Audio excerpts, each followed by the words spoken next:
আরে কি আশ্চর্য, আপনি আমাকে টাচ করছেন কেন? আমি কোথায় টাচ করলাম? ভুলভাল কথা কেন বলছেন? ভারী অসভ্য লোক তো আপনি। টোটোয় কি নোংরামি করতে ওঠে? যেন নেক্সট বার না দেখি এই জিনিসটা।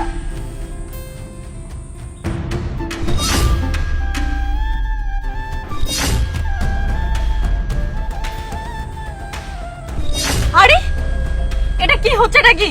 আপনার কিন্তু আস্পর্ধা বেড়েই চলেছে। নোংরামি করছেন কেন আমার সাথে? কিছু বলছেন না বলে কি পেয়ে বসেছেন? আরে ম্যাডাম, কিছু করছে না তার উপর থেকে এত কথা শোনাচ্ছেন। দেখুন, সারাদিন কাজকর্ম করে তারপর এত কিছু ভাল লাগে না। আর হ্যাঁ, আপনি কোনো ডানা কাটা পড়ি না যে আপনাকে ধরতে হবে। আর একবার যদি দেখি না, এবার কিন্তু গায়ে হাত তুলে চেপে পড়ে দিলাম।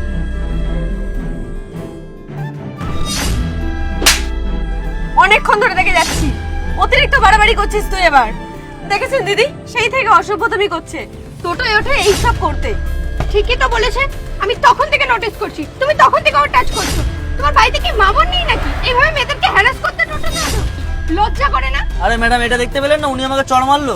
আপনি তো বেশিই বলছেন। মেয়ে বলে কি সবসময় পার পেয়ে যাবে নাকি? মেয়েদেরকে খুব দুর্বল মনে করো না? মেয়েরা চাইলে না তোমার সাথে কি করতে পারে তোমার কোনো ধারণা নেই। একটা ভিডিও করে এক্ষুনি সোশ্যাল মিডিয়ায় ছেড়ে দেবো না, তখন দেখবে তোমার সাথে।